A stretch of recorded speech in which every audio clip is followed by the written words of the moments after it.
مدائن کے علاقے کے اوپر آج میں آپ جا کے دیکھ سکتے ہیں ایسے ایسے محلنما مکان پتھر کے کٹے ہوئے، اس پر کئی فلمیں بنی، اس یعنی کنڈیروں کے اوپر کئی فلمیں بنی ہیں، اور عبادت کا کیسی سائی ہے قرآنی مقامات کے نام پر اس میں اس کا پورا تذکرہ بیان کیا گیا ہے کہ سارے مدائن کے علاقے کے اندر اللہ ان قوم پر کتنی نعمتوں سے نوازا تھا، آج وہ قوم کیسے تباہ کن حالات میں آ گئی۔ میرے دوست ساتھیوں، ہم کو اس محلوں کو دیکھ کر، اس کھنڈیروں کو دیکھ کر ہمیں عبرت لینا ہے، ہمیں عبرت لینا ہے۔ دیکھنا چاہتے تو ایک مرتبہ جا کر کین کوٹھی کو دیکھ لو دوستو ساتھیوں، یہ وہی علاقہ تھا جہاں پر آدمی ہارن نہیں بجا سکتا تھا، جہاں آدمی پیدل چل کر جانا تھا، یہ وہی علاقہ تھا۔ جب حضور نظام کی سواری نکلتی تھی تو لوگ سروں کو جھکا کر ٹھہر جایا کرتے تھے، آج اسی علاقے کے اوپر لوگ روڈ پر کھڑے رہ کے پیشابیں کر رہے ہیں۔ یہ عبرت ہے میرے اور آپ کے لیے دوست ساتھیوں، یہ عبرت۔ جو لوگ اللہ کے دین کا کام کیے، اللہ ان کی عزت کو سرفراز کیا، اور جو لوگ اللہ کے دین کے معاشرہ غیروں کی طرف گئے، اللہ نے تباہ و برباد کر دیا۔ آج بڑے محل نما مکان ہے، ٹھہرے بس اندھیر کی طرح سے۔ میرے دوست ساتھیوں، الغرض صالح علیہ السلام پھر قوم میں پہنچے، پھر قوم کو سمجھانے لگے، تو قوم کے لوگ کہنے لگے صالح، یہ 1500 جو ہمارے گھرانے ہیں نا صالح، یا لگ بھگ ہم 4,500 لوگ رہتے ہیں، اور ان گھرانوں کے اندر اتنی نعمتیں موجود ہیں صالح، بار بار آ کے تم اپنے رب سے ہمیں کیوں ڈراتے صالح؟ ہم اگر توہن پرستی میں ہیں، ہم اگر بت پرستی میں ہیں، ہم اگر غیبتوں میں زندگی بسر کر رہے تو یہ ہمارا اپنا ذاتی فعل ہے صالح، کیوں تم ہمارے پاس آتے ہو اور بار بار کیوں ڈراتے ہو صالح؟ ہم کو بار بار مت ڈرانا صالح، اس خطے اس علاقے سے نکل جاؤ ورنہ ہم تمہیں سنسار کر دیں گے، کھڑے کھڑے ہم تمہیں سنسار کر دیں گے۔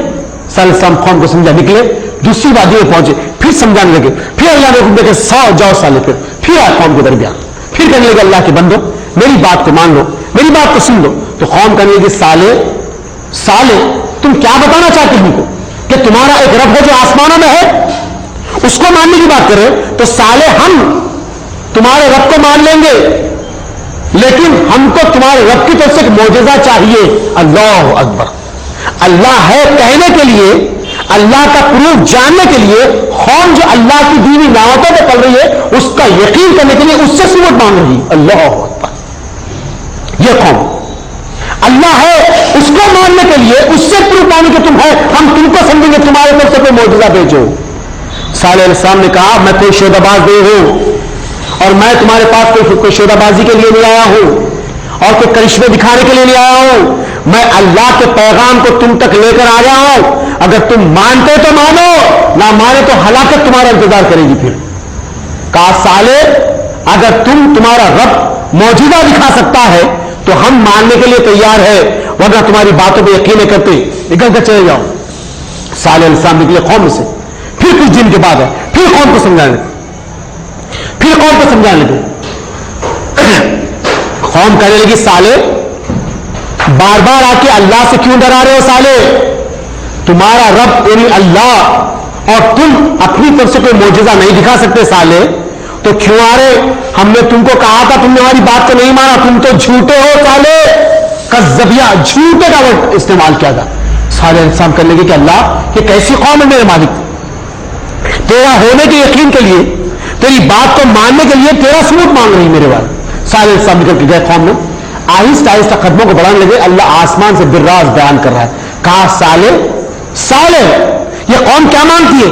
فرمایا کہ میرے رب یہ قوم مانگ رہی کہ معجزہ، اگر صالح یہ قوم معجزہ مانگتی ہے تو تیرا رب ان کو معجزہ دکھانے کے لیے تیار ہے صالح یہ قوم ٹوٹتی ہے تو ٹوٹ جائے لیکن تم مجھ سے کبھی نہ ٹوٹنے صالح۔ اللہ اکبر، صالح یہ قوم ٹوٹتی ہے تو ٹوٹ جائے لیکن تم مجھ سے کبھی نہ ٹوٹنا، تیرا اور میرا اٹوٹ رشتہ ہے صالح۔ اللہ اکبر، اور انبیاء کا رشتہ، رسولوں کا رشتہ قوم سے قریب کہا تھا دوست ساتھیوں۔ الغرض صالح علیہ السلام پہنچے، قبیلوں کے 10 سردار جو 1500 گھرانے تھے ان کے 10 ذمہ دار لوگ قبیلوں کی طرف سے ریپرزینٹیٹیو ان کے سامنے آ گئے۔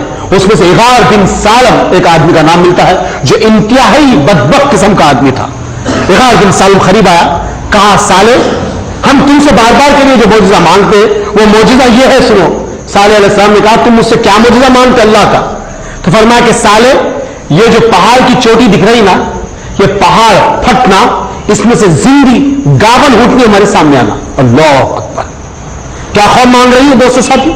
صالح علیہ السلام سے آپ کی قوم کر کے صالح یہ جو پہاڑ دکھ رہا ہے یہ پہاڑ کے 2 ٹکڑے ہونا, اس میں سے 9 فٹ لمبی اور 8 فٹ چوڑی, اللہ اکبر, کوہان والی اور گابن ذمہ اونٹنی سامنے آنا اور ہمارے آنکھوں کے سامنے بچوں کو پیدا کرنا, اللہ اکبر. قوم معجزہ مانگ رہی کس سے؟ صالح علیہ السلام سے. یہ معجزہ جب ہم سمجھیں گے کہ تمہارا رب ہے جو اللہ ہے نا آسمان میں, اس کو جب ہم مانیں گے صالح 10 ذمہ دار شخصیتیں مدائن کی سرزمین کے, خط الناخا کے ہجر کی وادی کے لوگ, سمود کی آگ کی وادی کے لوگ جمع ہو گئے اور کہہ رہے کہ ہم تمہاری بات کو مانیں گے, ہم مانیں گے صالح, لیکن ہمارے سامنے یہ معاملہ ہونا. صالح علیہ السلام نے کہا کہ اللہ یہ کیسی قوم ہے اور کیسا معجزہ مانگ رہی ہے. آپ نکل کے وادی عزان کی طرف جا رہے, اللہ آسمان سے بالراست کہتا کہ صالح یہ قوم مجھ سے معجزہ مانگتی ہے نا, تو کہے گا کہ یہ سب جو ہے ہجر ناخا میں جمع ہو جائے, ہجر کی وادی میں جمع ہو جائے, اللہ ان کو معجزہ دکھانے کے لیے تیار ہے. اللہ یہ معجزہ دکھانے کے تیار ہے. قوم کے پورے 10 لوگ اور پوری 1500 گھرانے کے 4000 لوگ خط الناخا میں جمع ہو گئے, ہجر کی وادی میں جمع ہو گئے, سب کے سب ٹھہرے رہے مدائن کی سرزمین پر, سب کے سب کھڑے ہوئے. اب ان میں سے 10 لوگ آگے بڑھے, کہا صالح یہ جو بیضوی کلر کا جو بڑا پہاڑ دکھ رہا نا, یہ پھٹ کے اس میں سے ہمارے آنکھوں کے سامنے اونٹنی آنا, یہ پھٹنا. صالح آسمان کی طرف دیکھنے لگے. اللہ کہہ رہا کہ صالح اللہ یہ معجزہ دکھانے کے لیے تیار ہے, لیکن اللہ کی بھی کچھ شرطیں ان کے ساتھ ہیں, اللہ کی بھی کچھ شرطیں ان کے ساتھ ہیں. وہ شرط یہ ہے صالح, اللہ بے شک یہ پہاڑ کی 2 ٹکڑے کر کر اس چوٹی میں سے اونٹ کو باہر لا دے گا اور ان کی آنکھوں کے سامنے اونٹ میں بچہ پیدا کرے گی, لیکن صالح اللہ کی شرط یہ ہے کہ ایک دن تم کھانا کھانا, ایک دن یہ اونٹنی کھانا کھائے گی. اللہ اکبر. 4500 جو گھرانے ہیں نا صالح, یہ ایک دن کھانا کھانا اور 4500 گھرانوں کا کھانا اور پانی یہ ایک دن اونٹنی کھائے گی. اللہ اکبر. اور یہ ناطق اللہ کی اونٹنی ہے, اس کے کوجے نہیں کاٹنا, اس کو مارنا نہیں, اور جس دن تم اس کو مارو گے تو اس زمین پر اللہ کا بھیانک انتقام آئے گا. جس دن یہ اونٹنی مرے گی اس دن یہ قوم کو اللہ تلپٹ کر دے گا. یہ شرط اللہ کی طرف سے. صالح کہہ دے یہ قوم کو. صالح علیہ السلام نے 10 ان کے ذمہ دار جو کھڑے تھے ان کے سامنے کہا, تو غار بن سالم نے کہا کہ ہاں صالح ہم کو تمام تمہاری شرطیں موجود ہے, منظور ہے, پہلے اونٹنی کو تو باہر نکالو, بتا دو صحیح, ہم کو تمام تمہاری شرطیں موجود ہیں. کہا کہ ایک دن تم کھانا کھائیں گے اور پانی پئیں گے, ایک دن یہ اونٹنی پانی پی گی اور اتنا دودھ دے گی کہ پورے علاقے میں سیراب کر دے گی. اللہ, یعنی 4500 لوگ, 1500 جو گھرانے ہیں وہ سب کے سب اس کے دودھ سے سیراب ہو, اتنا دودھ دے گی, اور جس باڈی میں منہ ڈالے گی تل تک پانی خالی کر دے گی. اللہ اکبر. ناطق اللہ کی اونٹنی. اللہ تعالیٰ قرآن میں صاف اور واضح بیان کر رہا ہے. دوستوں کیا افلا ينظرون الى الابل كيف خلقت, کیا تم نہیں جانتے میں اونٹ کو کیسے بنایا؟ اللہ اکبر. کیا تم غور و فکر نہیں کرتے؟ آج کی سائنٹیفک ریزن یہ دوست ساتھیوں 6 مہینے تک پانی ریزرو کرتا ہے اونٹ اپنے حلق کے اندر, 6 مہینے تک. آج کی سائنٹیفک ریزن. اور پہلے ہوتا بھی یہ تھا, لوگ اونٹوں کو پانی پلا کے صحراؤں میں نکل جاتے تھے, اس کے بعد جو اونٹ کو کاٹنا ہوتا وہ اونٹ کو یہاں تک چرپٹا مار کے پانی کی پوٹلی کے باہر نکالتے اور پورے پانی استعمال کرتے اور پھر پوٹلی کو اندر ڈال کے سوئے سے سی دیتے تھے. کچھ دیر تک, کچھ دن تک اونٹ چلتا, اس کے بعد زبا کر کے کاٹ کے کھا لیتے تھے. پانی ایسے ہی ضبط کرتا ہے. اور اونٹ کے بارے میں کیا ہے دوست ساتھیوں, اگر اس کو 6 مہینے بھی کھانا نہ ملے تو وہ زندہ رہ سکتا ہے. اس کی جو کوہان ہوتی ہے اوپر کی وہ پگھل کے اس کی غذا بن جاتی ہے. اللہ اکبر. اور جب اس کو کھانے کے لیے کوئی چیز مل جاتا ہے چارہ تو آٹومیٹک کوہان اٹھنا شروع ہو جاتی. سبحان اللہ. اللہ صاف اور واضح کر دیا. کیا تم غور و فکر نہیں کرتے ہم اونٹ کو کیسے بنائے؟ اللہ اکبر. کیا تم غور و فکر نہیں کرتے؟ اور یہ سواری جس کو محمد صلی اللہ علیہ وسلم نے استعمال کیا دوست ساتھیوں, یہ وہی سواری ہے. کبھی اگر آپ کو راستے میں اونٹ مل جائے وہ بھی سنت ہے, روک کر ایک مرتبہ اس پہ بیٹھ جائے, یہ بھی سنت ہے دوست ساتھیوں. آج کئی بازاروں میں بچے میں اونٹ پھرے ہیں. اللہ یہ سنت کو کمانے کا موقع دیا. 10 روپے 12 روپے شاید ٹکٹ لگ جائے گا, لیکن بیٹھ کے سنت کی ادا کرتے جس کو آقا محمد صلی اللہ علیہ وسلم نے ادا کی تھی. اللہ اکبر. وہ اونٹنی جو ابو بکر صدیق سے آپ نے خریدی اس کا نام خسوا رکھا تھا ہجرت کے وقت.